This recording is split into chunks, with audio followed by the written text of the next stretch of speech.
ముందుగా నూతన సంవత్సర శుభాకాంక్షలండి. మీనరాశి వారికి ద్వాదశ రాశి నుంచి మేషరాశి నుంచి మీనరాశి వరకు 12 రాశిలో ఇది 12వ రాశి మీనరాశి అండి. మీనరాశి వారికి 2025వ సంవత్సరం నూతన సంవత్సర శుభాకాంక్షలు అండి. వారి మీనరాశి వారి జాతక బలం, జ్యోతిష్య బలం, భూత భవిష్యత్తు వర్ధమానం ఎలా ఉందో గవ్వల శాస్త్ర ప్రకారం వారి జ్యోతిష్యం చూద్దామండి. గవ్వల శాస్త్రాన్ని చింతామణి శాస్త్రం, లకుట ప్రశ్న శాస్త్రం అంటారు. ఇది చాలా పురాతనమైన కాలం నుంచి నడుస్తుంది.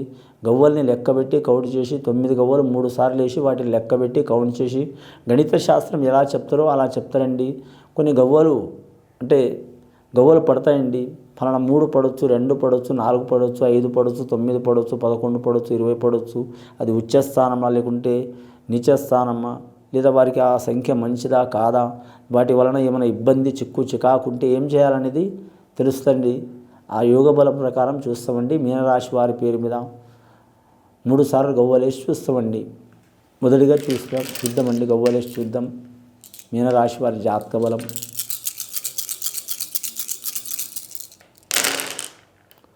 ముఖ్యంగా మాత్రం మీనరాశి వారి జాతకానికి 4 గవ్వలు పడ్డాయండి. మీనరాశి వారి జాతకానికి చూడాలంటే మాత్రం ముఖ్యంగా గురుడు అధిపతి అండి. బృహస్పతి అధిపతి, విద్యాకారకుడు, సంతానకారకుడు, కుటుంబకారకుడు, అలాగే మేధావి కారకుడు, అలాగే జ్ఞానకారకుడు. కానీ జ్ఞానకారకుడు అంటే మాత్రం విద్య అంటే ఒకరు చెప్తే వినటం అండి. అలాగే జ్ఞానకారకుడు అంటే ఒకరు చెప్తే విని గుర్తుపెట్టుకొని దాని ప్రకారం నడవటం విజ్ఞానం అండి. అసంటి జాతకం ఉంటుంది వీరి జాతకానికి. గురు చెప్పిన విద్య అనేది వీరు కొన్ని సంవత్సరాలైనా సరే మాత్రం చిన్నప్పుడు ఎప్పుడో విన్న మాటల్ని గుర్తుపెట్టుకొని వాటిని ఆచరించి నడిచి ఓ దారికి నడిచే అవకాశం ఉంటుంది వీరి పేరు మీద. దైవ లక్షణం చాలా ఉంటుంది వీరి జాతకాన్ని. రేవతి నక్షత్రం వారికి మాత్రం శుభ ఫలితం ఉంటుందండి. కానీ మాత్రం రేవతి నక్షత్రానికి ఏనుగు పాదం ఉంటుందండి. మాత్రం ఏనుగు అధిపతి కాబట్టి స్త్రీలకు లక్ష్మీకళ యోగ బలం ఉంటుంది ముఖ్యంగా. అలాగే మాత్రం ఉత్తరాభద్ర నక్షత్రం వారికి మాత్రం కొన్ని ఇబ్బందులు, చికాకులు తప్పవండి వీరి జాతక బలంలా. ముఖ్యంగా వీరి జ్యోతిష్యంలో గ్రహానుకూలంగా చూడాలంటే రాహువు పడ్డాడండి. గురు రాహువుల కలయిక బాగలేదు వీరి జాతక బలానికి. భార్యాభర్తల సంసారంలో మాత్రం గొడవలు ఉంటాయండి. ఒకరి మొదలు ఒకరు ఉండరు. నువ్వెంత అంటే నువ్వెంత అనే స్థాయికి ఉంటుంది. అలాగే అత్తమాల నుంచి తల్లిదండ్రులకు, తల్లిదండ్రుల నుంచి అత్తమాలకు, అలాగే ఫ్యామిలీ మెంబర్స్ నుంచి ఇబ్బందులు వచ్చే అవకాశాలు ఉంటాయి. అలాగే పిల్లల నుంచి కూడా ఒకరి మాట ఒకరు వినరు. అలాగే ఇంట్లో అశాంతి వాతావరణం ఉంటుంది. చికాకులు ఉంటాయి. మనశ్శాంతి ఉంటుంది.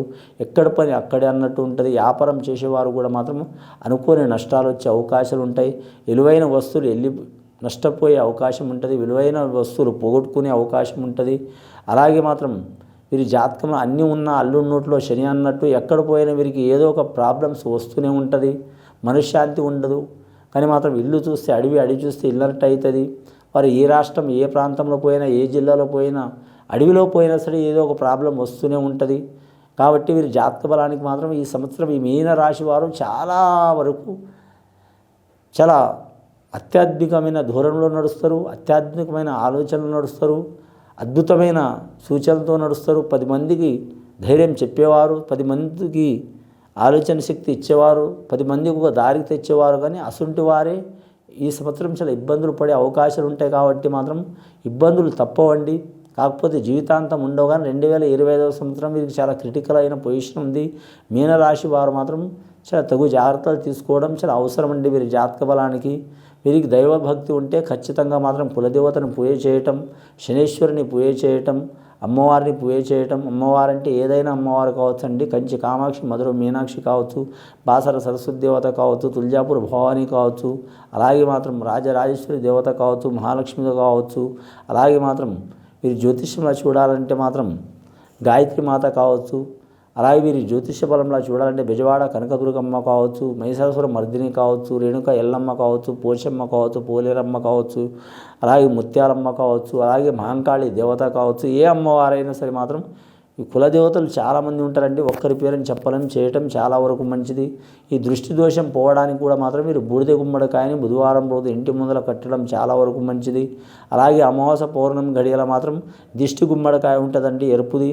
ఆ దిష్టి గుమ్మడికాయ అనేది ఇంటి నుంచి మాత్రం దిగదూడిచి మాత్రం 2 సైడ్లు పలగొట్టి మాత్రం 2 సైడ్లు పెట్టాలండి. పసుపు కుంకుమతో వేసి ఈ చేసే కార్యం మాత్రం మగవారు చేయాలి కానీ స్త్రీలు మాత్రం చేయొద్దండి. వీరి మీద ఉన్న దోషం తొలగిపోయే అవకాశాలు ఉన్నాయండి. రెండవసారి గవ్వలేసి చూద్దాం మీనరాశి వారి పేరు మీద.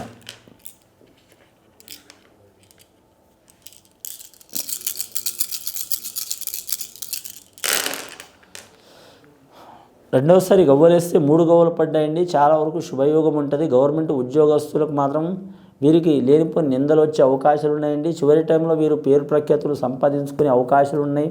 అలాగే మాత్రం వీరి జాతకానికి స్త్రీ మీద మగవారి నిందలు, మగవారి మీద స్త్రీల నిందలు వచ్చే అవకాశాలు ఉన్నాయండి. కళాకారులకైతే చాలా వరకు ఇబ్బందికరమైన పరిస్థితి ఉంటుందండి. క్రీడాకారులు కూడా ఇబ్బందికరమైన పరిస్థితి ఉంటుందండి. అలాగే వీరి జాతక బలంలో చూడాలంటే మాత్రం, వ్యాపారస్తుల్లో చూడాలంటే మాత్రం సరి సమాన యోగ బలం ఉంటుంది. వస్త్ర వ్యాపారం, అలాగే వీరి జాతకానికి చూడాలంటే మాత్రం హోటల్ ఫీల్డ్ రంగం, అలాగే వీరి జ్యోతిష్యంలో కిరాణా ఆహార పదార్థానికి సంబంధించిన వ్యాపారం, నూనె వ్యాపారం, అలాగే వీరికి ఇనుము వ్యాపారం, బొగ్గు వ్యాపారం కలిసి వచ్చే అవకాశం ఉంటుందండి. ఇతర వ్యాపారాలు అయితే అంత కలిసి రావు వీరి జాతక బలానికి. ముఖ్యంగా వీరి జాతకంలో శత్రువులు మిత్రులుగా మారుతారు, మిత్రులు శత్రువులుగా మారుతారు.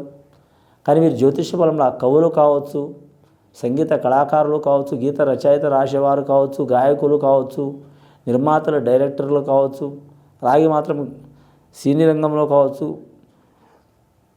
కళారంగంలో కావచ్చు, అలాగే మీడియా రంగంలో కావచ్చు, వారికి పేరు ప్రఖ్యాతులు పెరిగే అవకాశాలు ఉన్నాయి. కానీ అడగడుగున వారికి విమర్శలు ఎదురు వస్తాయి. అయినా సరే అనుకున్నది సాధించే అవకాశం ఉంటుందండి. కానీ మాత్రం ఇది అనుకున్నది సాధించాలంటే మాత్రం వారు ఎవరు పూజ చేసినా చేయకపోయినా మాత్రం గురు రాఘవేంద్ర స్వామిని పూజ చేయడం చాలా వరకు మంచిదండి. వీలైతే మంత్రాలయం రాఘవేంద్ర స్వామిని దర్శనం చేయడం చాలా వరకు మంచిది. వీరి జాతక బలానికి అంశబలం మంచిగా ఉంటుంది. ఆంజనేయ స్వామిని పూజ చేయడం కూడా మంచిది. మూడవసారి గవ్వలేసి చూద్దామండి వీరి జాతక బలానికి. మొత్తం 7 గవ్వలు పడ్డాయి వీరి జాతక బలానికి.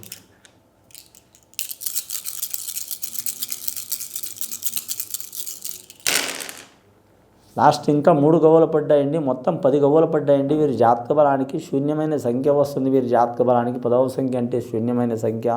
అలాగే మిలిటరీ రంగంలో పనిచేసేవారు కావచ్చు, అలాగే వీరి జ్యోతిష్యంలో చూడాలంటే మాత్రం చట్టం కాపాడే వృత్తి కావచ్చు, అంటే పోలీస్ రంగం కావచ్చు, ఐఏఎస్ ఐపీఎస్ రంగం కావచ్చు, అలాగే స్పెషల్ డిపార్ట్మెంట్ కావచ్చు, ఎక్సైజ్ శాఖ వారు కావచ్చు, అలాగే వీరి జ్యోతిష్యంలో రైల్వే రంగం వారు కావచ్చు, అలాగే వీరి జ్యోతిష్య బలంలో చూడాలంటే మాత్రం మిలిటరీ రంగం కావచ్చు. వీరి జ్యోతిష్యంలో మాత్రం అత్యద్భుతమైన ఫలితాలు కనబడే అవకాశం ఉందండి. స్త్రీలకు కూడా వస్తే ఉద్యోగాలు, పురుషులకు కూడా మాత్రం ఉద్యోగాలు లభించే అవకాశం ఉంటుంది అతి కష్టం మీద. అలాగే విద్యార్థులు కానీ మాత్రం 10వ తరగతి చదివే విద్యార్థులు నెక్స్ట్ 2025వ సంవత్సరం మార్చిలో మంచి ఫలితాలు కనబడే అవకాశం ఉన్నాయండి. ఆ ఫలితాలు కనబడాలంటే మాత్రం మనోధైర్యం అవసరం చాలా వరకు. అలాగే విఘ్నేశ్వరుని ఆరాధన చేయటం, తల్లిదండ్రుల మాట ఇని నడవటం మంచిది. అనుకున్నది సాధించే అవకాశం ఉంది. కానీ యుద్ధ వాతావరణం మొదలయ్యే అవకాశం ఉంది మన దేశంలో. ఆ యుద్ధ వాతావరణంలో ఈ రాసులున్న వారైతే తప్పకుండా మాత్రం అనుకున్నది సాధించే అవకాశం ఉంది. విజయాలు పొందుతారు. అలాగే మాత్రం వీరికి ప్రాణగండ సూచనలు కూడా అయ్యే అవకాశం ఉంది. ఆ ప్రాణగండ సూచనలు వెళ్ళిపోవాలంటే అండి ఖచ్చితంగా మాత్రం ఈ రాశి నక్షత్రం వారు, ఆ నక్షత్రంలో పుట్టినవారు, ఈ రాశిలో పుట్టినవారు గురించి వారి కుటుంబ సభ్యులు కావచ్చు, లేదా వారికి తెలిసిన వారు కావచ్చు మాత్రం మహామృత్యుంజయ హోమం చేపించడం చాలా వరకు మంచిదండి. ఇది విని చూసి ఆచరించే వారికి గొప్ప ఫలితాలు కలుగుతాయండి. శుభం భూయాత్.